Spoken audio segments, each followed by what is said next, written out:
Well, from the national accounts, which this week showed almost flat economic growth, it's clear household incomes are being squeezed and the costs continue to rise. It's obvious that now catching up with any business that relies on discretionary spending, be it furniture or electronics, fashion and footwear, and certainly entertainment, perhaps in the ultimate discretionary spending, high-end restaurants and gambling.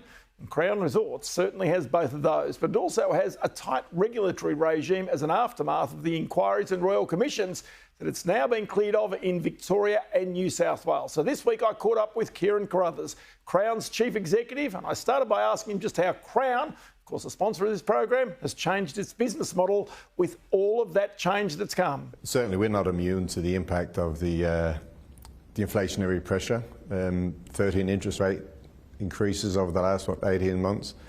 Discretionary spend has been impacted, and we're seeing that across our restaurants, across our bars, hotel stays, the spas, and across the casino as well. Particularly across the East Coast, Perth, far more stable. The economy there is stronger. Discretionary spend is more supportive over there. But it's having an impact on us, and we're having to change our business model as a result. So how are you changing the business model? What specifically has changed? There's a couple of things, and obviously we've recently announced a restructuring of the business to align our cost to the new business model. And some jobs have been lost as a result of that? Yeah, unfortunately some jobs have been lost as a result of that, but that's very much a part of us restructuring our business and setting us up for success into the future. This is cyclical. You and I have seen this before. We will come out of this. It's critically important that we're structured in such a way that we can capture the benefit of that going forward, but also continue to be the great contributor to the economies that we are, both at the state and federal level. So when you say you've changed the strategy, what's changed specifically to try and capture more of that discretionary dollar, which right now is more scarce than it was previously? So a couple of things that we've done. One, we've done a lot of work in around rehabilitating our brand. We've clearly had a bad couple of years in terms of people's perceptions of who we are and what we represent, making it much clearer that we're so much more than just a casino. We are restaurants, we're bars, we're entertainment, we're live music, we're shows, we're wonderful spa and wellness and great hotel stays across all of our states. So the totality of the entertainment offering means that we can and should be reaching out to a much wider audience. So that's the first thing, broadening the share of market that we have available to us. Then also being much more cognizant of the different budget levels. You know, reaching out to people across, you know, we're not just for the high roller, we're not just for VIPs. We're for people who want to come through, enjoy great casual dining, go to a bar, go to well-priced shows.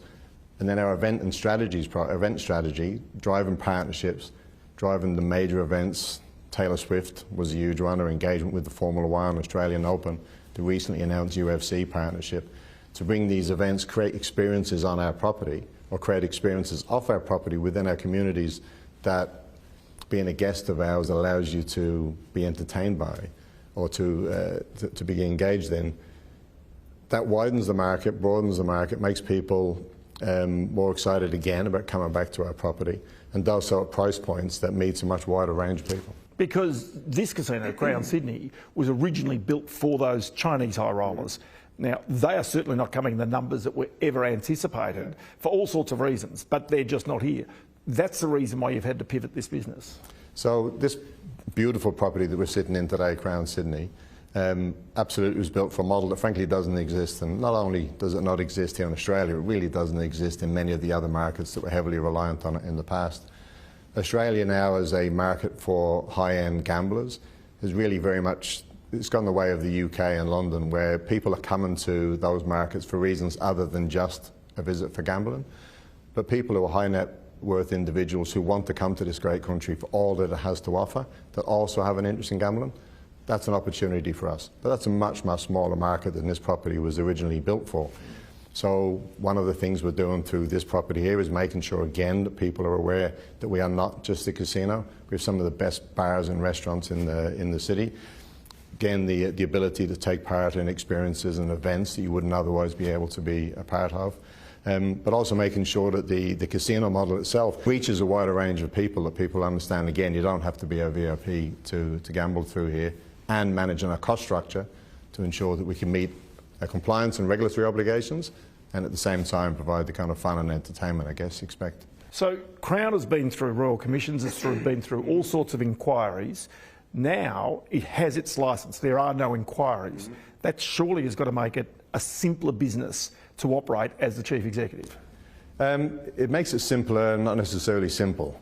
So certainly the workload, the monumental transformation that was required to get from where we were to where we are today in a position of suitability in Victoria, New South Wales, still progressing through the remediation process across in WA.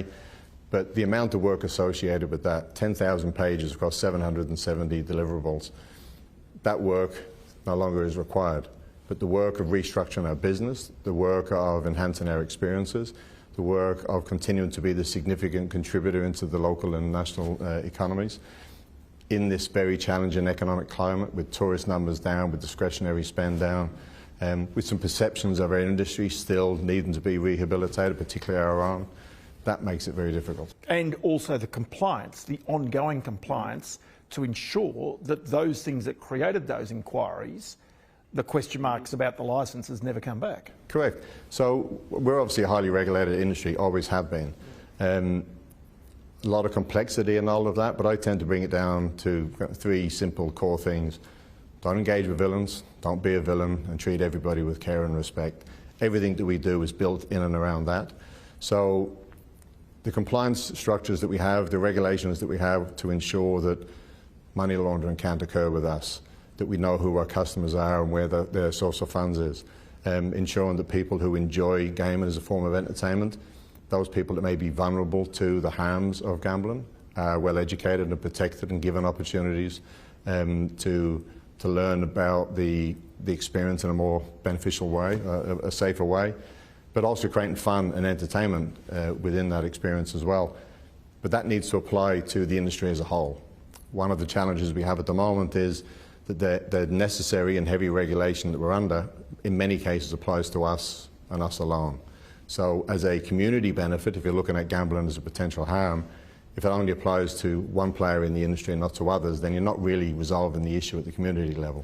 If you're talking about ensuring that money can't be laundered by villains, my job at Crown, and I believe a role that we have as a leader in this industry in Australia, is to ensure that if you want to launder funds in this country, the casinos are just not the place for you. You cannot do it with us. It's just far too difficult.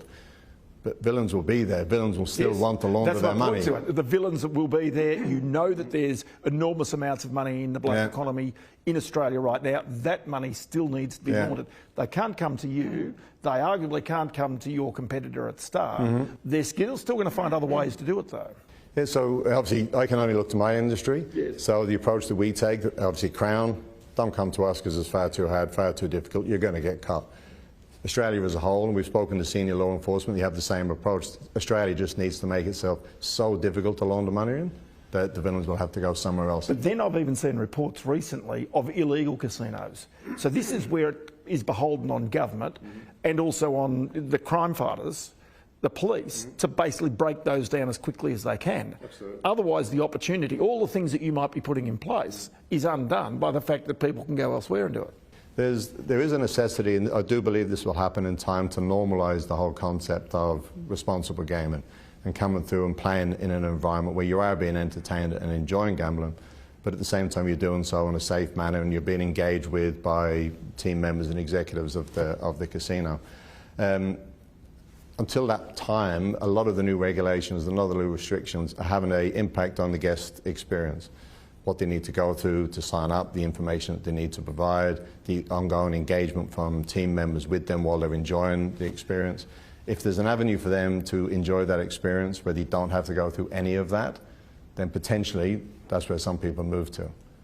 So that becomes a significant issue. And we are seeing an increased number of reports about illegal casinos opening up across the country.